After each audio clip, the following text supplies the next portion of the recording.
Welcome back to Vocab Set 5, the final set of vocabulary for economics at Forestburg Charter School. Let's go ahead and jump right in.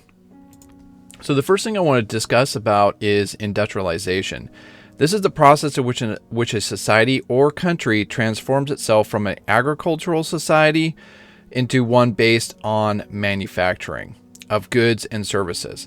Manual labor is often replaced by mechanized or machinery for mass production, and the craftsmen are replaced by assembly lines. So instead of one person doing a craft, like the whole design, it's separated in tasks. And Ford is a great example of that. He's the kind of like the father of the assembly line. And it's really amazing when you see how the Ford is built, that people are given very menial tasks and they don't really understand how to build an actual Ford car. They can only do one specific job, like for example, mounting the body to the chassis, or putting the engine in, or putting the tires, or fixing the electrical. They're designed specific to do one task. Now machines are taking over the process as we enter into kind of a new age or era.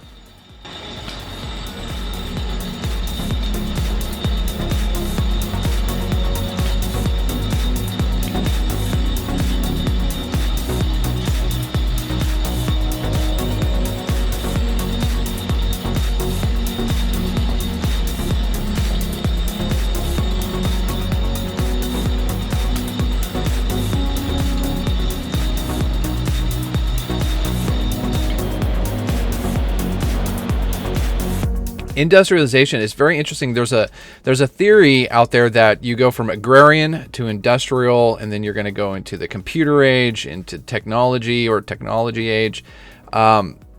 It doesn't have to develop like that. You don't have to go in steps. Everybody says it's the natural part of evolution. No, seriously, anyway, that's the theory that's out there, is that each country must evolve, from the agrarian to the industrial and to the technology. I don't necessarily agree with that. I think that there are some other things going on behind the scenes with that, which would be for a great class discussion. All right, the next one I want to talk to you guys about is macroeconomics, and that is a focus on the national economy as a whole. Why an increase or decrease in unemployment, national debt, economic growth, rate of inflation, national income. What causes these changes? Macroeconomics looks at what is going on nationwide to cause these huge changes, like the unemployment rate increasing, the national debt. COVID-19 and the shutdowns is a macroeconomic problem. It is going to cause the nation to have higher unemployment. The national debt is increasing as they try to do these unemployment checks or bailouts or stimulus checks. The national debt is just it's exploding with. It's never been this high before, and it just seems like there's no stopping it. It's actually increasing in speed. So that's a macroeconomic situation. Growth of inflation, like food prices at the store, are they increasing? I've noticed a change in the food prices. That is a macroeconomic situation. What's going on behind the scenes? What's happening? COVID-19 is not just a U.S. problem. It's a world problem, and it's affecting what we call global markets. And if you talk about economics, the school of thought is that we need to be a globalized system. We need to globalize our markets and work together as countries economically. But when you think about how it's all tied together, and then a country goes down or stops producing, how it can cause a trickle effect that will actually impact markets of other countries. It's not wise. It's very interesting. World War I started with the idea of one person said that World War I started with a sandwich or something of that nature. But what happened is the Archduke Ferdinand was assassinated in Serbia. There was all these ties are involved with it. The assassin supposedly took a break. He gave up his plot, and all of a sudden the car with the Archduke comes around the corner for a second pass, and lo and behold, he comes out and has just been basically sitting in a bar having a sandwich. And that time frame of that one sandwich allowed just fate to align to where he walked right out, pulled out his gun, and killed Archduke Ferdinand. Now, that caused a chain reaction and dragged 27 nations into the Great War. And they were all building up weapons before this period. And so it was almost like a match to a powder keg, just exploded. So tying yourself together with treaties and economies, one country, one spark could instigate a global effect that can drag a lot of countries into a situation. Now, that's interesting. So macroeconomics is the nation as a whole, but now we're starting to look at our macroeconomics as tied to other countries. It's now becoming global. So I just wanted you to be aware of that. Now, microeconomics is what we kind of, as citizens of country, we're more concerned about microeconomics, and that is basically the study of behavior of the consumers and the manufacturers and how their decisions impact the supply, demand, pricing, and products. You're going to see a lot of surveys, and people, for some reason, surveys are attached to microeconomics. Oh, thank you for shopping at our store today. You want a chance to win a $500 gift card? Go ahead and fill out that survey. Well, that survey is contributing data so that the company can analyze that data to make microeconomic decisions on what prices to raise in their store, what price or sales would encourage more people to come into the stores, and then also product placement on where to put products, how to make it easier for you to find things in their store so that they can sell more products to you, or there's just so many nuances that they can do. So microeconomics is the study of consumer as well as manufacturer behavior and your pricing, like your demand schedule that you guys created in class for your prototype. That demand schedule would be considered microeconomics, as you kind of figuring out what the price or the best price to get the best profit for your product. All right, next, regulation. Now, government regulation is basically governments intervene.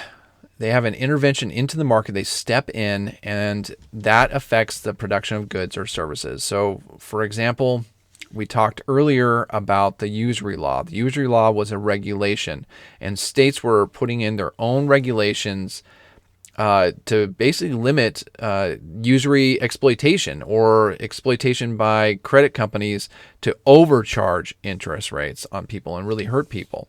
So that would be considered a regulation. Regulation could be environmental, in which you can only have so much pollution or waste put into the environment. You have to do cleanup, and that could be a regulation in order to sell your goods or manufacture in the United States. Be aware that regulation should be based off of a laissez-faire market to protect the peace and the property rights. One regulation that I find just appalling is the fact that the government is starting to become somewhat of a nanny state, in which they're trying to tell people what they can and cannot have. And one of the things that's really frustrating is gas cans. Now, you guys may not be aware of the gas can problem, but if you're a person that mows lawns, if you're a person that works with a chainsaw, just having a 1 gallon jug gas can where you just need a small amount of gas to pour into your engine, to the gas tank of your engine. It's frustrating because they put this nozzle, this protective nozzle, and you have to hit it a certain way, and you have to turn it a certain way, and it breaks easy, and it doesn't function right, and it causes more gas to spill and waste than if you didn't have it. And the reason it was put on the gas tanks is because it is a child-proof nozzle. And the reason why they put the child-proof nozzle on, they're afraid of kids drinking gasoline, or they were afraid of kids spilling gasoline over themselves and catching themselves on fire. So it was supposed to be a child-proof can. Well, what it did is it's turned it into a complete and total nightmare for anyone that has to use the cans. And this was set up for like 4 and 5-year-olds. So all you have to do is put your gas can on a shelf. But yet the government stepped in and did this regulation, changed all the gas cans. By doing that, they gave a ton of money to the guy that patented that nozzle. And that was a regulation that made a person incredibly rich. and there was investment behind that. There was purpose behind that. So the regulation technically was not, I mean, it came under the guise of protecting people and to be peaceful, but in reality, the functionality of it is so poor quality that it made more problems than it should have. So that sometimes regulation is not good.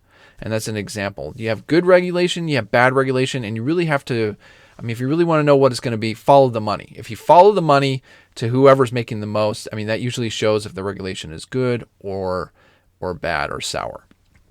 Anyway, think about that. So when you hear the word deregulation, be careful, because a lot of people point to the negative, like, oh, we're getting rid of that, we're getting rid of that.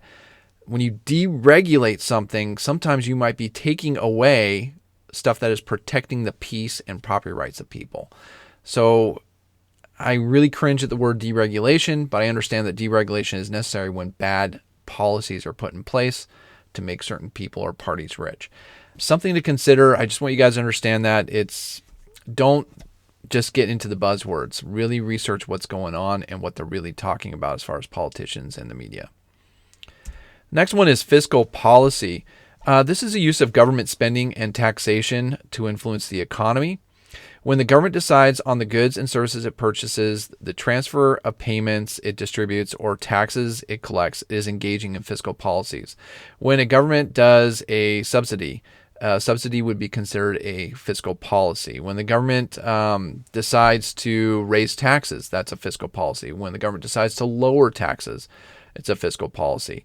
It is whenever they try to do something that it naturally has control over and has the ability to do, it's trying to affect the market in a way to stimulate the economy or keep prosperity and work. The fiscal policy is what affects macroeconomics, and its goal is to definitely bring unemployment down and so forth.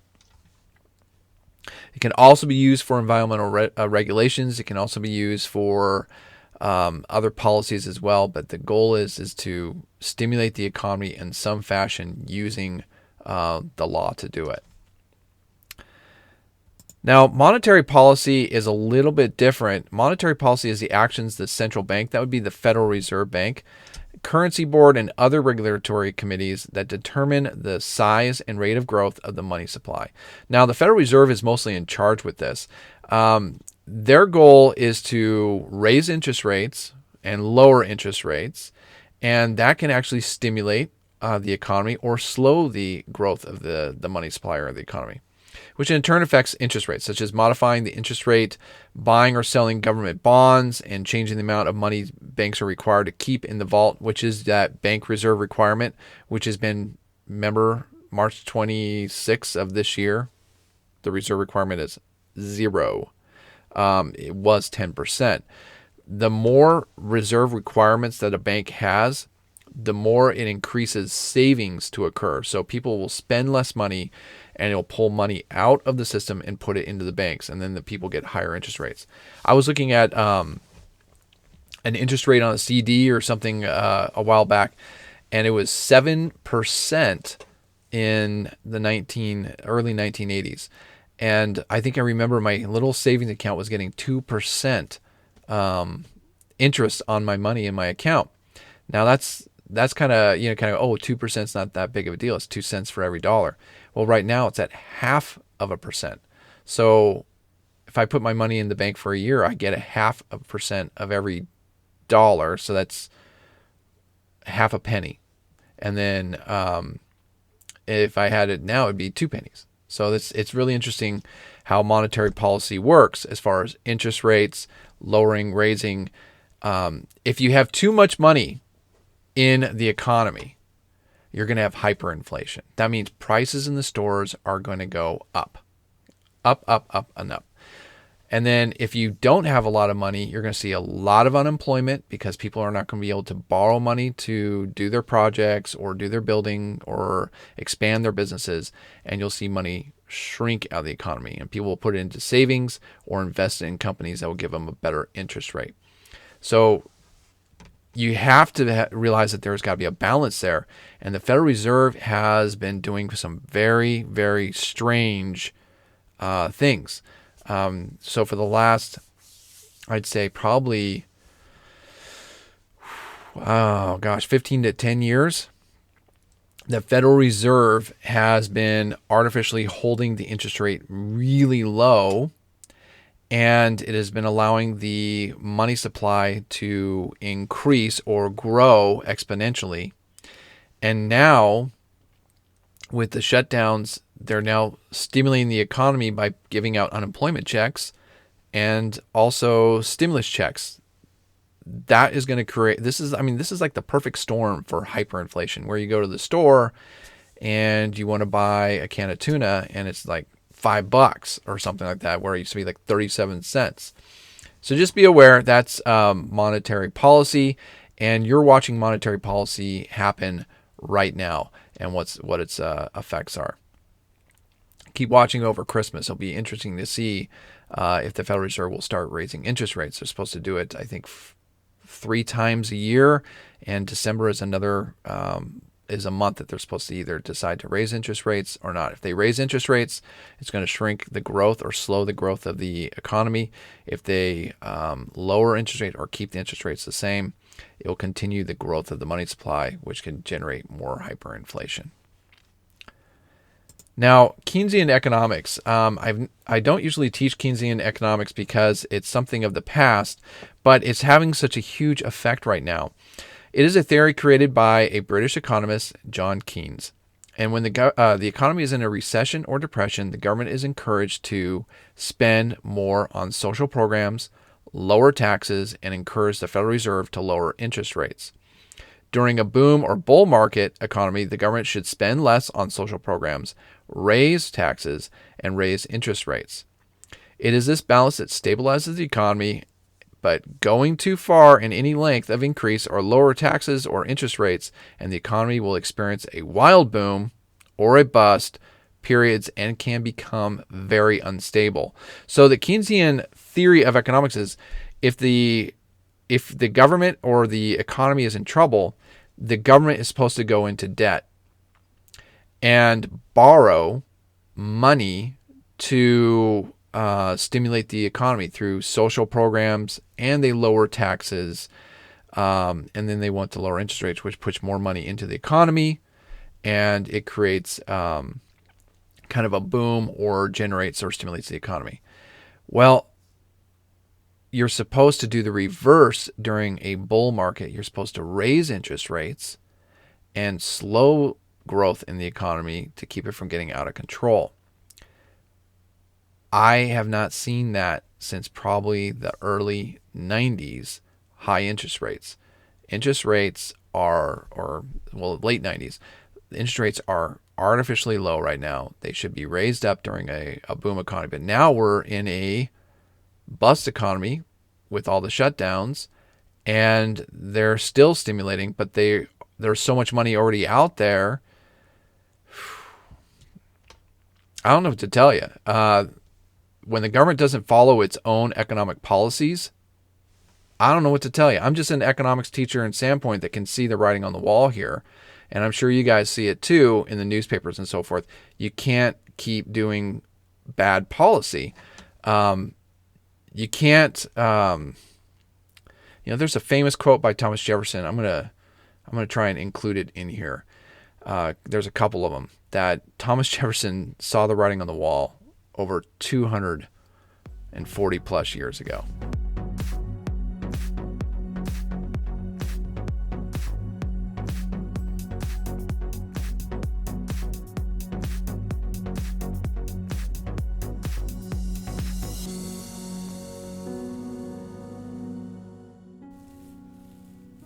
This is not good. Keynesian economy is what Franklin Delano Roosevelt used during the Great Depression. And it helped. It didn't solve all the problems, but it helped fix a lot of major problems. Like it stopped the Dust Bowl. It eventually got the Dust Bowl under control. It generated some great social programs. It prepared, it got the Civilian Conservation Corps. It took basically kids, young men, or boys off the street and trained them to be young men, gave them a job, gave them responsibility, and helped, gave them the finances to help their families out. Instead of just handing them a check, the kids worked very hard, and they built up our infrastructure. We built freeways. That's part of our system. Roadways, bridges, dams, all these things that helped our infrastructure. We could be doing that now with the Internet of Things and people wanting to build up a new internet infrastructure. That could be a program that could easily be developed, and the government could pay people to do those things and hire people to do that. That would stimulate the economy, but it would also create an infrastructure to go back and repair roads, to repair some of the dams that are out there. That's necessary too. So yeah, we need kind of some of the FDR policies back. But is our economy able to handle it? I don't know. All right, so subsidy. Subsidy is a sum of money granted by the government or a public body to assist an industry or business so that the price of a commodity or service may remain low or competitive. And we kind of talked about subsidies earlier with that Calvin and Hobbes cartoon that I showed, where he wanted his mom to subsidize his terrible lemonade, his sludge water. A subsidy is where the government comes in and it will pay a company to produce something at a good price for the company, but the company will sell it below that price to the public. And sometimes the government does some great subsidies, and sometimes they don't do very good subsidies. It's the same thing with its regulations. It's the same thing with fiscal policies. Who is it going to benefit? Now, I believe it was during the Obama administration, there was huge subsidies that went into solar panels and wind generators and alternative energy sources. And being that I live off grid and I have solar panels, I benefited from those policies because the solar panel prices were through the roof. They were very expensive.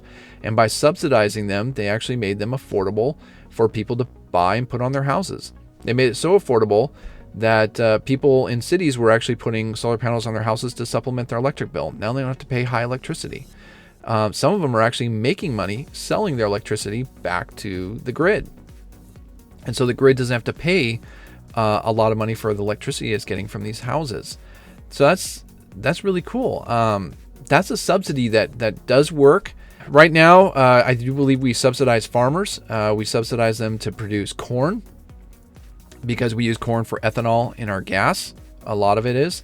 And it's really interesting that we take that subsidized corn and we sell it across our border to our southern neighbor, Mexico, which defeats their corn prices. So they can't afford to grow their own corn because our corn has been subsidized by our government and it's so cheap. So they buy from us, which means that the farmers that were growing it down there go bankrupt. So that's a negative impact of subsidy. Another subsidy or subsidization is when Silicon Valley was making computer chips in, the San Francisco Bay Area in the early 80s. We were the United States was control of the computer chip. We designed them, we made them. It was the computer chips were ours. We were the king of technology. Well, China decided to get into the computer chip business, and they knew they couldn't compete with us. So the government subsidized the computer chip industry in China, which made them they were able to sell their computer chips to the U.S. market below what it cost to produce it. Well, what that did is it flooded the U.S. shores and the U.S. markets, and people were like going, I'm not going to buy from the U.S. I can buy this cheap one here and have a really good computer just fine. So another country can subsidize into your market and destroy your market or control over the market and then take it to their country. And then once you're gone out of the market, you can raise your prices again, which is what happens. All right, we have covered a lot of information, and I have dumped a lot of information on you guys. So I think what we're going to do is take a break here and see what we can cover in the next video. Thank you guys for joining me and being a part of Vocab Set 5. And you guys take care. Hope all is well and you guys are all safe.